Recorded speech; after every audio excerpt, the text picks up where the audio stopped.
کلام مقدس پرانے عہد نامہ میں سے پیدائش کی کتاب، اس کا 21واں باب، اسحاق کی پیدائش۔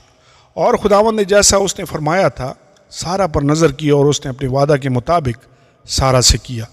سو سارہ حاملہ ہوئی، اور ابراہیم کے اس کے بڑھاپے میں اسی معین وقت پر جس کا ذکر خدا نے اس سے کیا تھا اس کے بیٹا ہوا۔ اور ابراہیم نے اپنے بیٹے کا نام جو اس سے سارہ کے پیدا ہوا اسحاق رکھا۔ اور ابراہیم نے خدا کے حکم کے مطابق اپنے بیٹے اسحاق کا ختنہ اس وقت کیا جب وہ 8 دن کا ہوا۔ اور جب اس کا بیٹا اسحاق اس سے پیدا ہوا تو ابراہیم 100 برس کا تھا۔ اور سارہ نے کہا، خدا نے مجھے ہنسایا اور سب سننے والے میرے ساتھ ہنسیں گے۔ اور یہ بھی کہا کہ بھلا کوئی ابراہیم سے کہہ سکتا تھا کہ سارہ لڑکوں کو دودھ پلائے گی، کیونکہ اس سے اس کے بڑھاپے میں میرے ایک بیٹا ہوا۔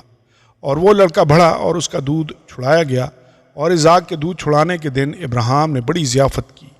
ہاجرہ اور اسماعیل کو گھر سے نکالا جاتا ہے۔ اور سارہ نے دیکھا کہ ہاجرہ مصری کا بیٹا جو اس کے ابراہیم سے ہوا تھا ٹھٹھے مارتا ہے۔ تب اس نے ابراہیم سے کہا کہ اس لونڈی کو اور اس کے بیٹے کو نکال دے، کیونکہ اس لونڈی کا بیٹا میرے بیٹے اسحاق کے ساتھ وارث نہ ہوگا۔ پر ابراہیم کو اس کے بیٹے کے باعث یہ بات نہایت بری معلوم ہوئی۔ اور خدا نے ابراہیم سے کہا کہ تجھے اس لڑکے اور اپنی لونڈی کے باعث برا نہ لگے۔ جو کچھ سارہ تجھ سے کہتی ہے تو اس کی بات مان، کیونکہ اسحاق سے تیری نسل کا نام چلے گا، اور اس لونڈی کے بیٹے سے بھی میں ایک قوم پیدا کروں گا، اس لیے کہ وہ تیری نسل ہے۔ تب ابراہیم نے صبح سویرے اٹھ کر روٹی اور پانی کی ایک مشک لی اور اسے ہاجرہ کو دیا، بلکہ اسے اس کے کندھے پر دھر دیا، اور لڑکے کو بھی اس کے حوالہ کر کے اسے رخصت کر دیا۔ سو وہ چلی گئی اور بیرسباہ کے بیابان میں آوارہ پھرنے لگی۔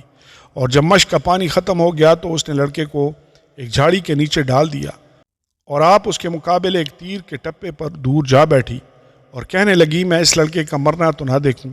سو وہ اس کے مقابل بیٹھ گئی اور چلا چلا کر رونے لگی۔ اور خدا نے اس لڑکے کی آواز سنی، اور خدا کے فرشتہ نے آسمان سے ہاجرہ کو پکارا اور اسے کہا، اے ہاجرہ تجھ کو کیا ہوا؟ مت ڈر، کیونکہ خدا نے اس جگہ سے جہاں لڑکا پڑا ہے اس کی آواز سن لی ہے۔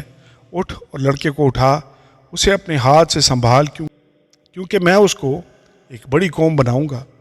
پھر خدا نے اس کی آنکھیں کھولیں اور اس نے پانی کا ایک کنواں دیکھا، اور جا کر مشک کو پانی سے بھر لیا اور لڑکے کو پلایا۔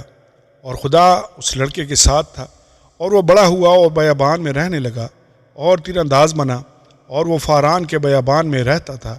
اور اس کی ماں نے ملک مصر سے اس کے لیے بیوی لی۔ ابراہیم اور ابی ملک میں معاہدہ۔ پھر اس وقت یوں ہوا کہ ابی ملک اور اس کے لشکر کے سردار فیکل نے ابراہیم سے کہا کہ ہر کام میں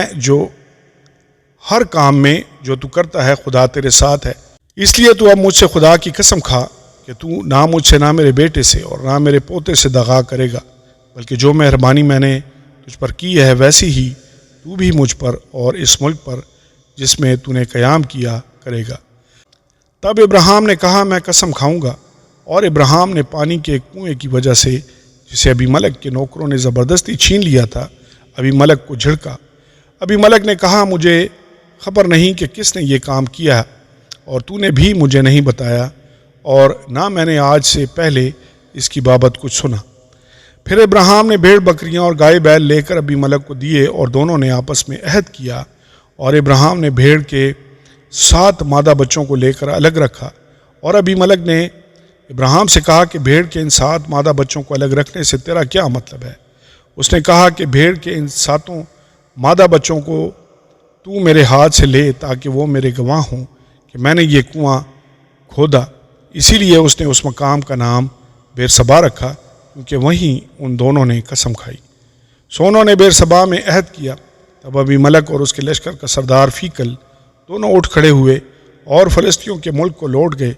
تب ابراہیم نے بیرسبا میں جھاؤ کا ایک درخت لگایا، اور وہاں اس نے خداوند سے جو ابدی خدا ہے دعا کی، اور ابراہیم بہت دنوں تک فلسطینیوں کے ملک میں رہا۔ آمین اور آمین۔